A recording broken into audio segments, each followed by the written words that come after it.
The News Now. Hi, everybody. Thanks for joining us tonight for our CBS 11 News Update. I'm Doug Dunbar. It's the weekend, so let's get underway with a quick check of the forecast. See what Saturday and Sunday looks like. Scott Padgett. Pretty much, if you were outside today, it's going to be what we saw today. High pressure remains in charge. This area of high pressure expands east through the weekend, and right overhead means we're going to heat up even more. Our temperatures climbing into the triple digits. By Monday, shifts far enough to the east to allow a trough of low pressure to get a little bit closer to the southern plains, so we should gradually cool down. But expect more of the same, 100 to 101 tomorrow. Sunday, 100 degrees, eventually back down to 95 by Tuesday. And then at the end of next week, seeing a cool front approach, and with it, some cloud cover and maybe a small chance of rain. All right, Scotty, thanks very much. 1 year ago tonight, Botham Jean was shot and killed in his own apartment. Today, jury selection began as the former Dallas police officer accused in the shooting prepares for trial. Amber Geiger is charged with murder. She told police that she thought she was in her apartment that evening and she thought he was an intruder. CBS 11's Nicole Jacobs at the Frank Crowley Courthouse. This jury pool includes hundreds and hundreds of potential jurors. The call to this summons overwhelming, with men and women, we're told, wrapped completely around that courtroom. The media was not allowed inside the courtroom for these proceedings, the judge citing that they were at, quote, capacity. The room full of potential jurors, and an overflow room, we're told, had what appeared to be about 150 potential jurors. This, of course, is an incredibly important selection for the judge. It is this process that she will use to determine if former Dallas police officer Amber Geiger's trial has a change of venue or if they can find an impartial jury here in Dallas County. That jury will determine Geiger's fate, as she is accused in the shooting death of Botham Jean, a man who was in his own apartment when Geiger entered, claiming she thought it was her apartment and he was an intruder. All of this today happening 1 year to the day when Jean was killed. As we look at it, this is the very start of the trial. It starts today. So this is going to be the attorney's very first time to make an appeal to the potential jurors.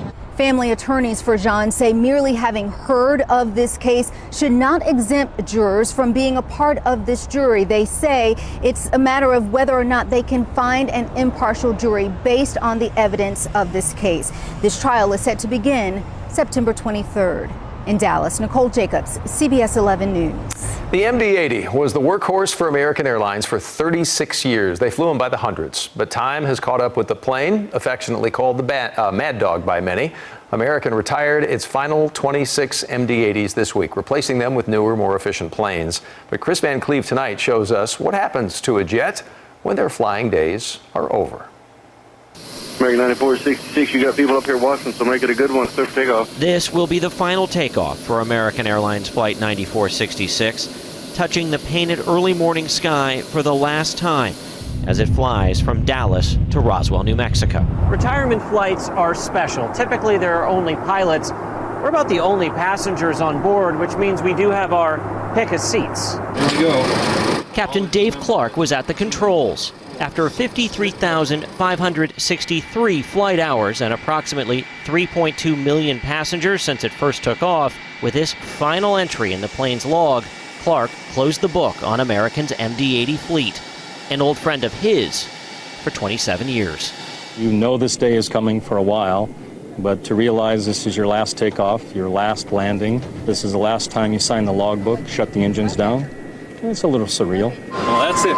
One by one, the parade of planes, the last of the airline's MD-80s, landed in Roswell, rolling to a stop, side by side. It's so much of the part of the history of American. American Airlines CEO Doug Parker has brought in more than 500 new planes in the last 6 years. We now have the youngest fleet of all the network airlines. So this is what happens when you bring in new airplanes. Old airplanes come out to the desert. 24 retiring planes in a day is unusual, but this is literally where old planes are put out to pasture. The hot, dry air wards off rust, preserving the aircraft. From old 747s to a private jet that once belonged to Elvis, row after row, a sprawling testament to the planes of yesterday. So many, you can see them from space. Is Roswell the end of the line for most of these planes? For most of the airplanes, yes. Brian Hancock's company, Cavu Aerospace, buys old airliners. They sell the engines and strip the plane of in-demand parts. What percentage of this plane will end up getting reused? So with the processes and procedures that are used today, we are up in the 90 percentile. Retirement's not so great for the rest. Smashed into pieces and sold for scrap. But Dave Hall sees a certain beauty here. It's quiet. You just hear time passing these planes by. It's got this real eerie kind of feeling. It's a boneyard / graveyard. It's something romantic about it in the same sense, you know, to come out here and walk amongst these giants. For nearly 20 years, he's been taking pieces of old planes and turning them into something new. This MD-80 tail they're cutting up today goes to Hall's Southern California workshop, where his company Moto Art will turn it into furniture that borders on art.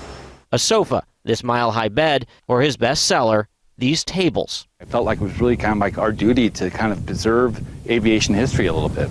History that, for now, is grounded. American expects some of the planes that were retired this week to fly again for a different airline in different colors, but most of these planes will be parted out and recycled. Some will sit here, parked in the New Mexico desert, for years to come. Chris Van Cleve, Roswell, New Mexico. That'll do it for us tonight. Thanks for watching our CBS 11 News Update. Latest news, weather, and sports anytime. Just go to cbsdfw.com. This has been CBS 11 News Now. Be sure to follow us on CBS DFW Facebook and Twitter.